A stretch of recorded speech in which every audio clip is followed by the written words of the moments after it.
atas pekerjaan penunjukan langsung dan dilakukan operasi tangkap tangan. Ya, operasi tangkap tangan di kantor UPTD Balai Penyelayanan Logistik Perdagangan Dinas Perdagangan Provinsi Sulawesi Selatan.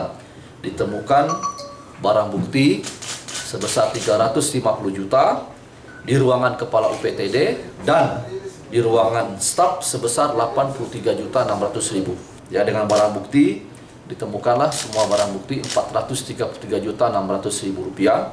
Kemudian dokumen-dokumen berupa uang rekening dari saudara Nur Asikin, kemudian dokumen penyewaan ACC, dan juga dokumen setoran sewa dan dokumen SPK. Lanjutnya jam 13.00 tim OTT membawa barang bukti sebesar 433.600.000 rupiah bersama tersangka Nur Asikir